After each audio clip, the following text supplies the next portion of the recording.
ഗോലോകത്തിൻ്റെ സ്ഥാനത്തെക്കുറിച്ച് നാം 26-ാം ശ്ലോകത്തിൽ മനസ്സിലാക്കി. ഇനി 27-ാം ശ്ലോകത്തിൽ ആ പരമപദത്തിൻ്റെ മനോഹാരിതയെക്കുറിച്ചും അതെങ്ങനെ പ്രകാശിക്കുന്നു എന്നതിനെക്കുറിച്ചും സൂതൻ വിവരിക്കുന്നു. 27-ാം ശ്ലോകം ഗോലോകത്തിൻ്റെ പ്രഭ. ഈ ശ്ലോകം ഗോലോകം എന്ന വിശ്വകേന്ദ്രത്തിൻ്റെ തേജസ്സിനെ വർണ്ണിക്കുന്നു.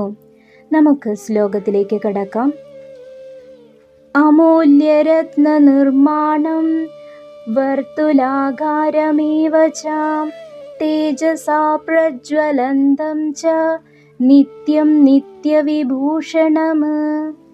പദാനുപദ അർത്ഥം: അമൂല്യരത്ന നിർമ്മാണം, അമൂല്യങ്ങളായ രത്നങ്ങളാൽ നിർമ്മിക്കപ്പെട്ടത്. വർത്തുലാകാരം, വൃത്താകൃതിയിലുള്ളത്, സർക്കുലാർ അഥവാ സ്ഫിയർ. ഏവച, തന്നെ.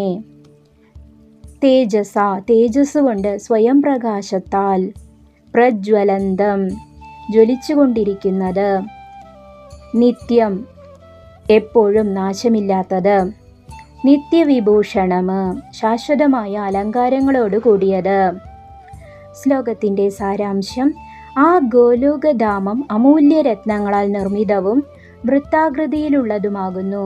അത് സ്വന്തം തേജസ്സാൽ എപ്പോഴും ജ്ഞാനം പോലെ പ്രകാശിച്ചു കൊണ്ടിരിക്കുന്നതും നിത്യമായ മനോഹാരിതയാൽ അലങ്കൃതവുമാണ്. ഗഹനമായ വിശദീകരണവും തത്വചിന്തയും.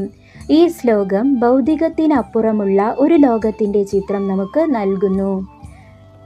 വർത്തുലാകാരം, സ്ഫെറിക്കൽ ഷേപ്പ്.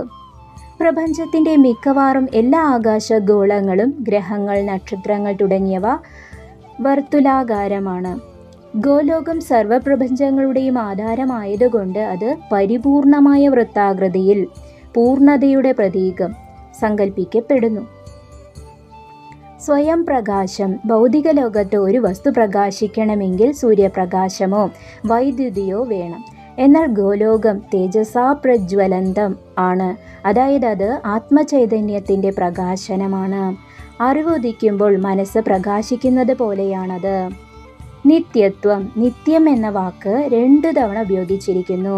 ഇതിനർത്ഥം പ്രപഞ്ചം പ്രളയത്തിൽ നശിക്കുമ്പോഴും ഗോലോകം നശിക്കുന്നില്ല എന്നാണ്.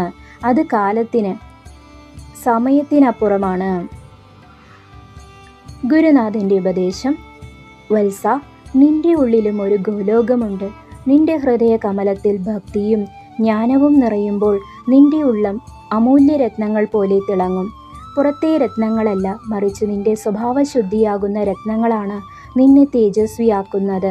ശാശ്വതമായ ആനന്ദം തേടുന്ന ഒരാൾ നിത്യമായ ഇത്തരം തത്വങ്ങളിലാണ് ശ്രദ്ധ കേന്ദ്രീകരിക്കേണ്ടത്. ഗോലോകത്തിൻ്റെ ശോഭയെക്കുറിച്ച് നാം മനസ്സിലാക്കി. ഇനി 28-ാം ശ്ലോകത്തിൽ ആ മനോഹരമായ ലോകത്ത് ഭഗവാൻ എങ്ങനെയാണ് ഇരിക്കുന്നത് എന്നും അവിടുത്തെ സഭയെക്കുറിച്ചും നമുക്ക് നോക്കാം.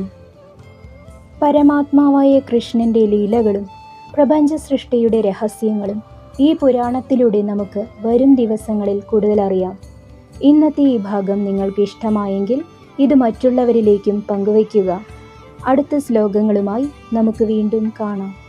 നന്ദി.